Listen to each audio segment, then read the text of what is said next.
think? I've got no problem with that. Let me just turn this on one moment. There's nothing wrong with wanting to do Christian things, but if we reduce Christianity down to a set of rules of do's and don'ts, I don't think we've quite hit the mark. What does it mean to be a Christian? How do I become a Christian?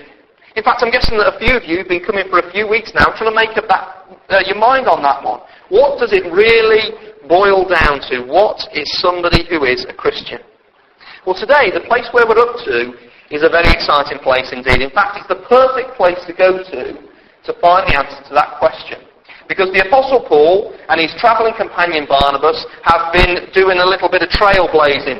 They've been through the party island of Cyprus and they're on the way to what is now modern-day Turkey, and they are out in the sticks. They are meeting people for the very first time who've never heard of the Bible, never heard of God, never heard of Jesus, never heard of the Ten Commandments. Perhaps, I won't be we're nearly there now, aren't we, in our country? Not many schools do RE, but if they do RE, a lot of it is taught as, well, you don't really get what it means to be involved in the different religions and faiths. You tend to generally get a little bit of an overview of, well, they believe something about that, bit about that, but not enough to give you a real robust understanding of what different faiths stand for. And we're probably somewhere round about there at the moment. So we're going to find out, as Paul and Barnabas bring what it means to be a Christian, who and what is a Christian, to these people, it's going to be there for us. And I've split it down very simply off that verse that sits in the middle of our little passage there. Can you see it there? We bring good news telling you to turn from these worthless things to the living God. So in 3 points, that's what it looks like to be a Christian. Now what a great test. You can ask yourself those questions today. Have you done 1, 2 and 3? Because if you've done 1, 2 and 3, that means there's a likelihood that you've had an experience in your life such that you can be wearing the badge, the name, Christian. And if not, if you can't tick 1, 2 and 3, then I suppose what the Bible would be saying to you is, well, I'll give you something that will help you be able to tick 1, 2 and 3. It won't be from your own resources, it won't be from your own ability, it won't be from your own achievements, it won't be by virtue of the fact you're sitting here. That won't crack it. But by the end of today, we will see what it will take for somebody to be able to be called a Christian. So, let's have a little look. The first one there is taken up by the good news. Have you been taken up by the good news? Let's read verses 8, 9 and 10. In Lystra, there sat a man crippled in his feet who was lame from birth and had never walked. He listened to Paul as he was speaking, and they're speaking the good news about Jesus. Paul looked directly at him, saw that he had faith to be healed, and called out, "Stand up on your feet." And at that, the man jumped up and began to walk. Now let me tell you a little bit about Lystra. Lystra was, I've said it was a little bit inland, but it was founded as an area for retired servicemen. So basically, it was full of squaddies, not salesmen, probably at the local area where they did the business, with the local rivers nearby. They were closer to being dockers, not doctors. So retired servicemen, blue collar. They spoke their own little local dialect. I can imagine it was almost like going to one of these valley villages in Wales. Have you got many Welsh people in today? You go to these little... Oh, just one that I can insult. Brilliant. You go to these little valleys in the middle of nowhere in Wales, and they seem untouched by time. They all speak at a pace that you can't understand. It seems like it's a whole different culture. Well, that was where Paul had found himself. He probably walked up thinking, where am I? I'm in Hicksville. Rednecks everywhere. What's it going to be like? I don't know. He didn't fit. He wasn't wearing the right clothing. It didn't fit at all. But he went in there and started telling the message about Jesus, which was what you had to do. There was no BBC World Service. There was no Facebook to be able to get a message out. If you wanted to get a message across, you had to go and take it in person. And that's what he went to do. He spoke a message about Jesus, but talk about putting your money where your mouth is. You and me, we get so many messages pumped at us day after day, all demanding something, all asking something, all promising to be the sort of thing that we've all been looking for. But look at this. He brings a message of restoration to God through Jesus. He brings a message of the coming end of brokenness in a world of tears. He brings a message of Jesus Christ as Lord over all things, unstoppable, all-powerful, God with us. And partway through he breaks off, spots a fella down there, and he shouts at him, "Stand up on your feet." And the chips are down then, aren't they? Has the message that he brought got the power to deliver? Now that wasn't what the guy was expecting when he ate his Weetabix that morning and went and shuffled out to where he always sat begging. This guy had been crippled from birth. He was living a half-life. He wasn't full. It was every day as he watched the kids kicking the footy about over the street, he was reminded painfully of how he was living a broken experience that was not what he was meant to live. And at a word, verse 10, he simply says, "Stand up." Elsewhere where this is done, it's "Stand up in the name of Jesus." Stand up on the basis of the authority of this message and what it comes to do. Stand up, and in a moment, he is restored. There's no crutches. There's no physiotherapy. He gets wholeness. You see, he was taken up by the message that was brought. You see, what that guy is physically, you and I are spiritually. See, we've already spoken about that, haven't we? We know that we're not spiritually full and whole. We are in some sense spiritually crippled, a shadow of what we were made to be. And oh, how we feel it. I'm not the only one this week who has struggled with disappointments, constantly looking for the next best thing.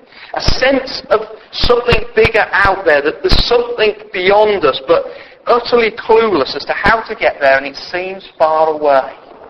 Spiritually empty. But to be a Christian is to be somebody for whom something, a power from outside, a message of a new life has broken in, grabbed hold, transformed and restored. The good news breaking in to bring and restore spiritual wholeness. This guy sitting there was a physical picture of a greater spiritual reality. You see, look, Paul doesn't go up to him and say, "Listen, matey, pull your socks up, lad, and you'll be good enough and everything will be fine." He doesn't scream at him, "You've had your chance, you're out of there." Which are two terrible caricatures of Christianity, aren't they? This idea that Christianity is nothing more than pulling your socks up, polishing up the outside, and God will be happy. Or else God shaking his finger at you to make you do better. There's none of that.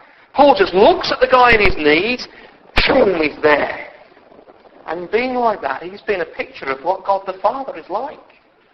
He doesn't expect us to be able to heal and fix what we cannot heal. He knows we're broken. And yet he sends his message of who he is and what he's done, and he breaks in to bring wholeness and restoration. Now, can I tell you, this is quite a disturbing experience if you've had it, isn't it? Because that little beggar, that guy there with his crippled feet, was not looking for anything. He'd not expected it.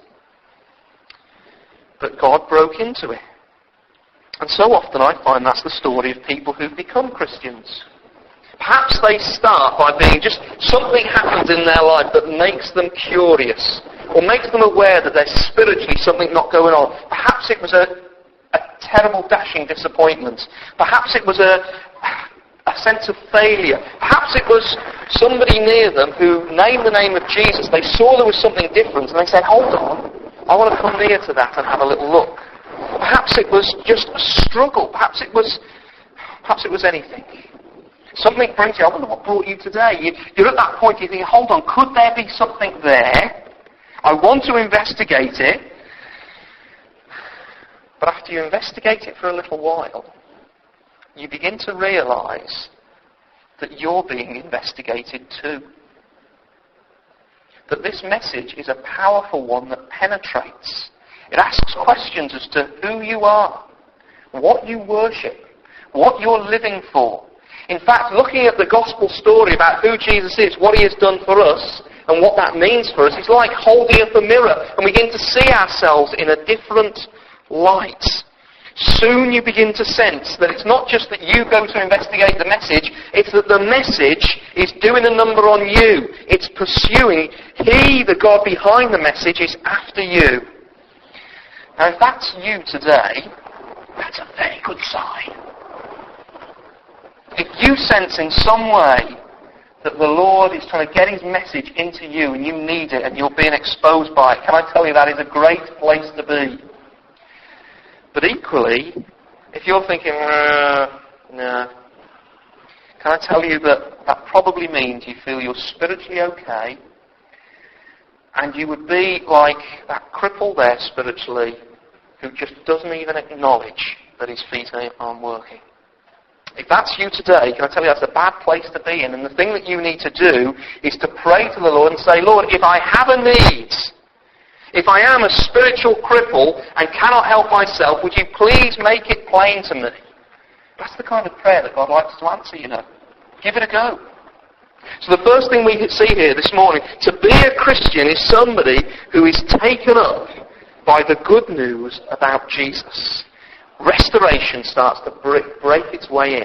But second of all, we see there, a Christian is somebody who has turned from worthless things. And now this is where the story hops up, okay?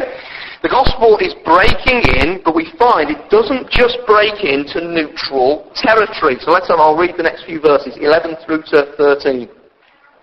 When the crowd saw that what Paul had done, they shouted in the Lycaonian language, and I haven't got a clue what the accent with that is, so I'm not going to try it.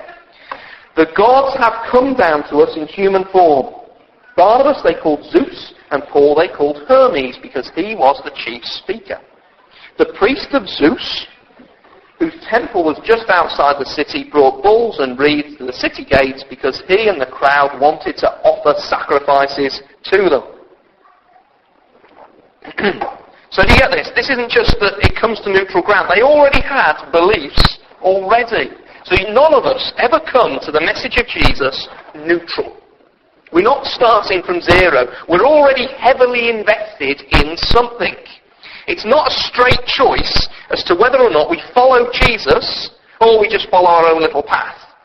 No, in fact, the new gospel breaks in, but already you can see they're trying to put this new message into the old box of their existing worship.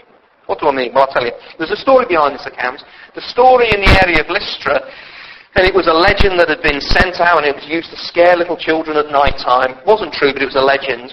Was that a time had happened in the distant past where Zeus, the chief of the gods, and Hermes, the speaker, had visited the village dressed in old rags. They'd gone from house to house into the city, and they had asked to be shown some hospitality, given some sort of food and care. And of course, as I'm sure you can guess, nobody would take them in except this little old couple called Philemon and Barcus. Yeah, Philemon and Barcus. As it was, this dear little old couple didn't have much, but what they had, they shared with these visitors, and then these visitors very politely took them out onto their veranda and said, "Watch this," and blitzed the rest of the city. Very pleasant. In other words, the gods with a little g, of Greek origin, were very petty. It was easy to trample on their foibles, and they were not the kind of people that you wanted to get in their bad books with.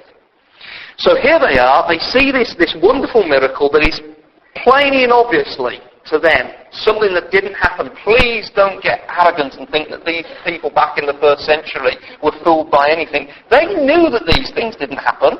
And so that's why they sent off to the local area. They started the temple of the local area started sharpening their knives because they're going to get back on the side of Zeus and Hermes. They're not going to risk disappointing them.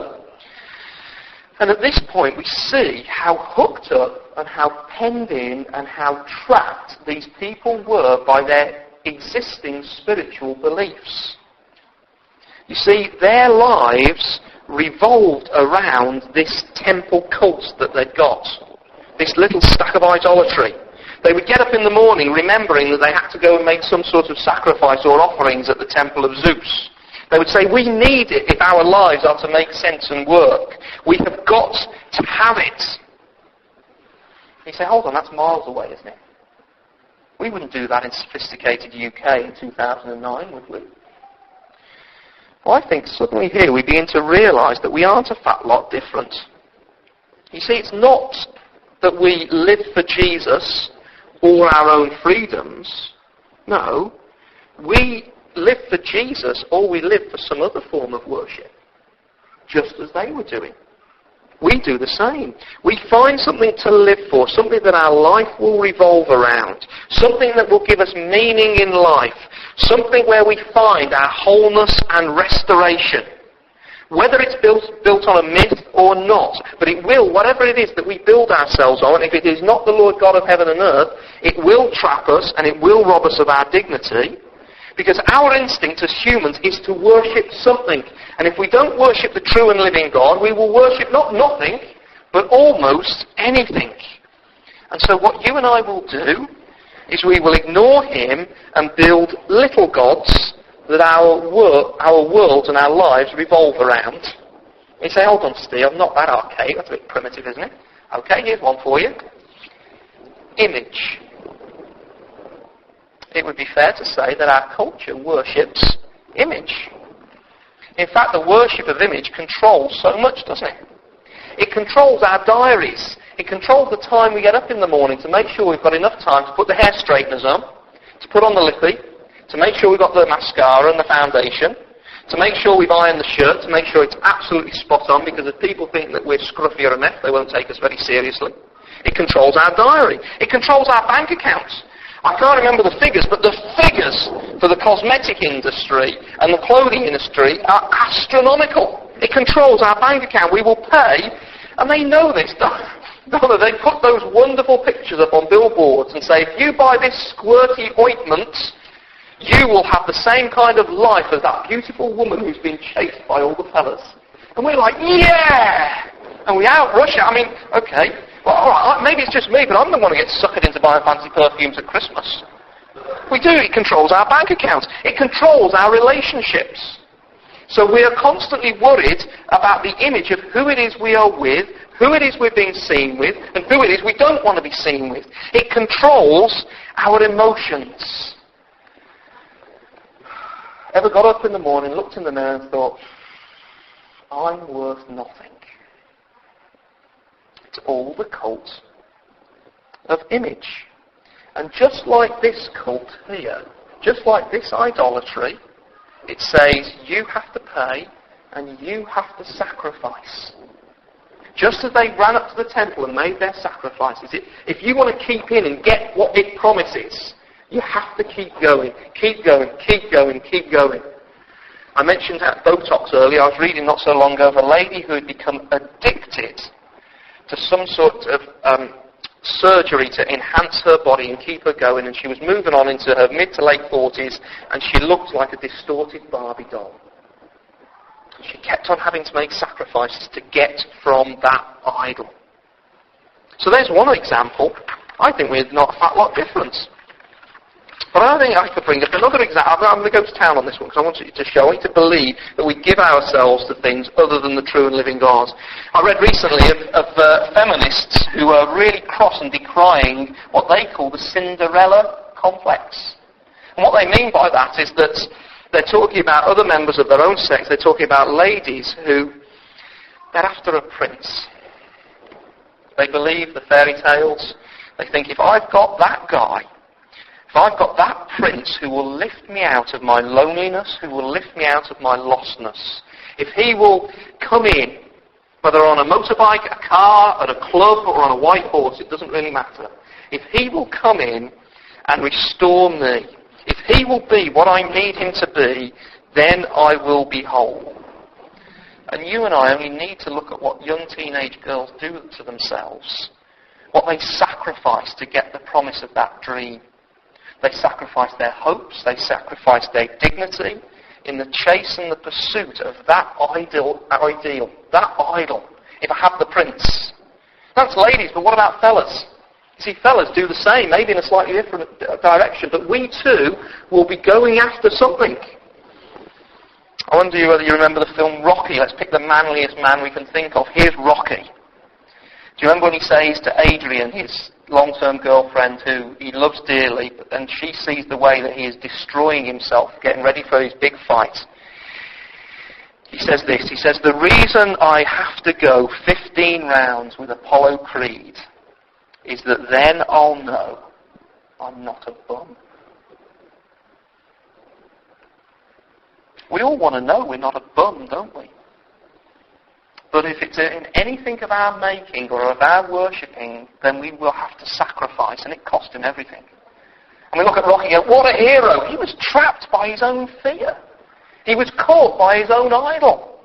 He may have overcome so much, but for every Rocky who does become the champion of the world, there is about 5.9999 billion who don't. You see, we get trapped by what we worship, what we let our lives revolve around. They never bring the wholeness and restoration that they promise. Please understand me. You may not be a Christian here, but that doesn't mean you're not a worshipper. It doesn't mean you haven't got your idols. It doesn't mean there aren't the things that you're setting your hope on. When we stop worshipping the true God, we don't worship nothing, we worship anything. And there are so many things that we let our hearts latch onto. That's why the Greeks and the Romans were so honest. They had a God for just about everything, and so do we. We're just not honest enough to say that we worship there every day. So it's not whether you choose to stand for Jesus as your Lord and Master, or nothing as your Lord and Master. The question is, will you trust Jesus as your Lord and Master, or will you put yourself into slavery in worthless things? That's how Paul describes them as. Worthless because they demand that you pay. Let me tell you what a Christian is. A Christian is somebody who has let the gospel message come in so far that they've realised they need to turn away from worthless things that they give their heart and their worship to. But thirdly and finally, we find that there's not just turning away from something, there's a turning to something. Turning to the living God. Let's find out what happens. And it's quite barbaric, to tell you the truth. Look at verse 14. When the apostles, Barnabas and Paul, heard this, they tore their clothes and rushed out into the crowd, shouting, "Men, why are you doing this? We too are only men, human like you. We're bringing you good news, telling you to turn from these worthless things to the living God, who made heaven and earth and sea and everything in them. In the past he has let nations go their own way, yet he has not left himself without testimony. He's shown kindness by giving you rain from heaven and crops in their seasons. He provides you with plenty of food and fills your hearts with joy." Even with these words, they had difficulty keeping the crowd from sacrificing to them. But then some Jews from Antioch and Iconium came from Antioch and Iconium and won the crowd over. They stoned Paul and dragged him outside the city, thinking he was dead. But after the disciples had gathered round him, he got up, went back into the city, and the next day he and Barnabas left for Derbe. What hope have they got there? They've been carrying on their merry way, worshipping there at the temple of Zeus, putting all their hopes and dreams on the altar that was a myth and nothing to it. What hope have they got unless someone puts his neck on the line to rescue them? Why was Paul there? Paul was there to give them the message, but when he got there, he realised that he was going to have to put himself in harm's way. He could have kept quiet as they sharpen the knife, get ready to make a sacrifice to Paul. He could have kept stum and basked in the glow. How many preachers do we see on telly who really are only there because they're for getting an audience and a following? Not Paul. He said no. He was prepared to literally risk his life and limb. Risk being torn apart by the crowd, risk being rejected. So little Paul here, he's so worried about them and the foolishness they're stuck in that he goes berserk. Can you see that? He tears off his clothes. Now this wasn't to threaten them with the size of his little muscles, because we're told by legend that Paul was a little fat fellow with one eyebrow. He was nothing to look at. If he'd torn off his clothes, they would have laughed at him. It wasn't that he'd got a Superman suit underneath. No, to tear your clothes like that was a mark that you were standing against blasphemy. You see, that is what will happen to people who worship a false god, torn to shreds. You can see they're blind to it. You see, all idolatry, all blasphemy is in some sense a theft. from God. I wonder whether you've ever looked at yourselves as glory thieves. Glory that should go to the God who made us, who loved us, who here provides for our food, shows his kindness with the regularity of seasons, puts breath and air in our body. Whenever we take the worship that should be given to him and give it to petty little things, that's theft. And Paul was angry and saying, no! Why are you trapped and stuck in such a silly thing as this? There's the true, wonderful, glorious God to be worshipped. You so downsized the wrong way. You've traded up. Oh, why have you done and gone for the counterfeits? So he tears his clothes. Why are you doing this, he says to them. Why are you living in tyranny, serving cruel masters? Don't you get that Hermes and Zeus, as you understand them, they'll never love you. They'll only hate you and make you pay. Image. Seek after a fellow as the promise. Striving for self-respect. Getting a good career. Having a good time. As many blessings as they may offer. They won't love you. They will only ever demand more of you. You see, it's never enough, is it, to win the lottery once. You want to win it a second time. If you're a star sportsman, it's never good enough to win a Grand Slam event. You've got to go on and win as many as you possibly can, and then at the end of it, empty. It's no good to paint a masterpiece picture. You've got to do another one. All of these things will kill us, and Paul sees this in them. He says, what a relief, he says. There is an answer. Why are you doing this? Don't sacrifice to us. I love this phrase. Look, he puts this great phrase there and there. Men, why are you doing this? We too are only men, human like you. Can I apologise to you if you're not a Christian? Because I think sometimes people who are Christians, we manage to communicate that in some sense we feel we're superior or better to other people. That is a travesty. You see Paul here, he stands up, he's the great apostle, and he says, I know where you are, and I'm just where you are too. I'm an idolater and a worshipper of wrong things too. I need an answer to this. I need a rescue. I need the living God to break into me. So if you're a Christian, please put off any sense of superiority. You have none. You are at best a beggar telling other beggars where they can get bread. In the past, says Paul to them, in the past he has let all nations go their own way. Do you get the fact that almost like a line has been drawn here? Up to this point, the Lord God of heaven and earth has tolerated rebellion. He has hated it, but he has waited patiently until the time would come when the rescuer, the one who's going to forgive our sins and bring us back towards the Lord, had come.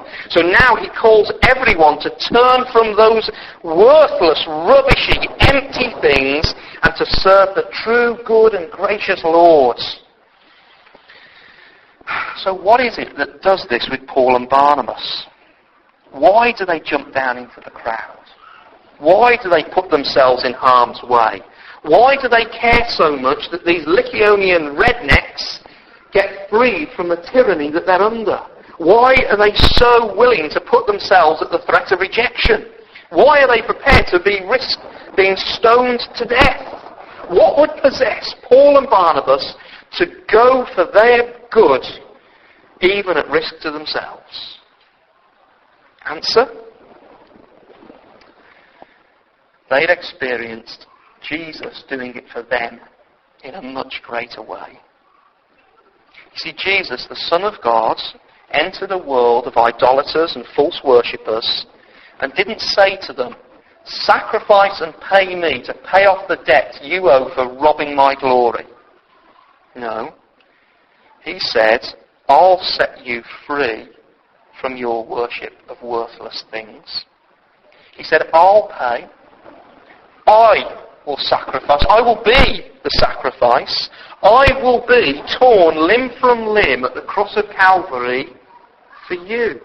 I'll put myself in harm's way to free you from your foolishness. I'll be made worthless like the worthless things that you pursue, so that you can turn from these worthless things and know the God of all glory who you were made to know. I'll die a blasphemer's death so that you can live as true worshippers in freedom. Now that's the heart of the Christian message. That's so much more powerful. You can feel it now, can't you? It's so much more powerful than pull your socks up, isn't it? It is God breaking in for people like you and me. That's what it means to be a Christian. You've said, away with worthless things that my life revolves around. Quick, give me Jesus, who won't make me pay, but will always love me. I want him at the centre. And poor Paul here, he can't help himself. That's why he has to jump down and try and put himself in harm's way.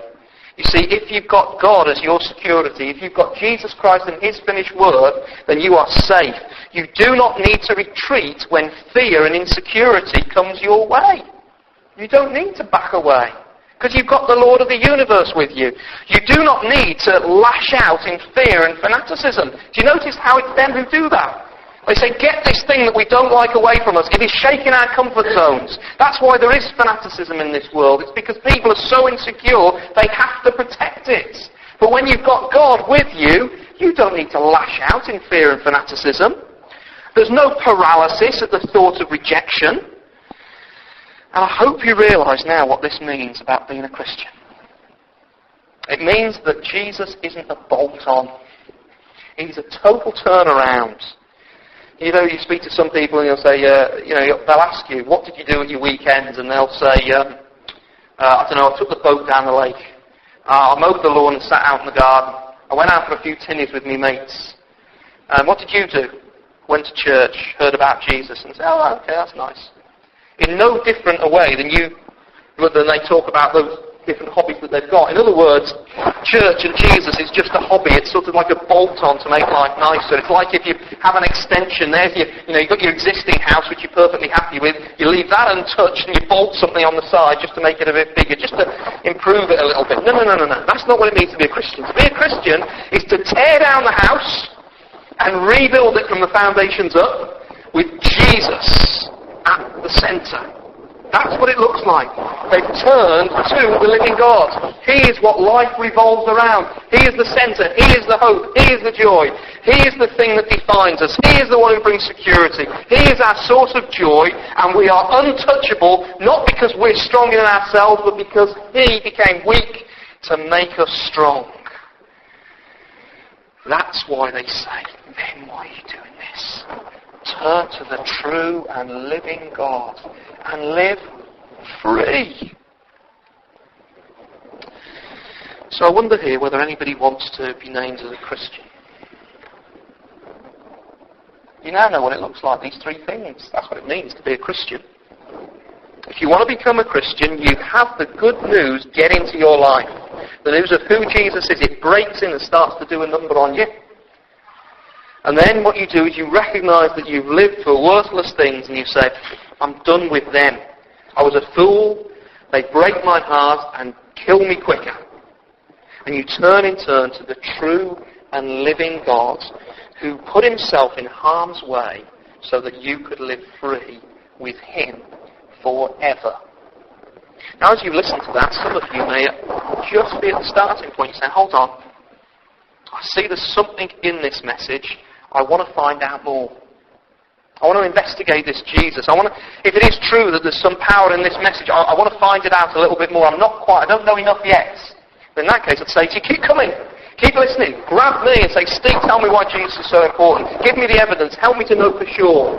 What does he say about who I am, life, death, God? Please, Steve, tell me, help me. And I'd be like, yes, having me talk about what my favourite subject is. So call me later. Or come to the Christianity Explored or the Just Looking. But some of you have been hearing for long enough now to know that this isn't something you need to find out more about. This is something you need to make a decision about, isn't it? Some of you know that Jesus is that thing that you've always been looking for. He is the one to fill the gap. He is the one to bring you a forgiveness you can't get on your own. He is the one who will put you right with God and rebuild the house of your life. In that case, it's very simple. Turn. I'm not asking you to swivel on your chair, don't worry. Turn in your heart and in the quietness of your own heart and head, in a minute as we sing this prayer, say to the Lord who is listening, I need you. Forgive me for following worthless things. Help me to turn to you now and every day for the rest of my life. This song, it might look funny, it's taken out of Jeremiah chapter 2, where the Lord, through his prophet, is telling the people how they're committed two sins. One is turning away from God, and two is turning to worthless things. And it puts it into a song, which is effectively a prayer. Now, it could be that you don't know this song very well. But in that case, I'd encourage you to listen as we sing through the first verse. Those around you will sing it loudly, and then you can join in the second and third. But we're going to sing now. Thank you, Kathy. We're going to sing now of how the Lord calls us away from worthless things and turns us to him. When the introduction's played, let's stand and sing together.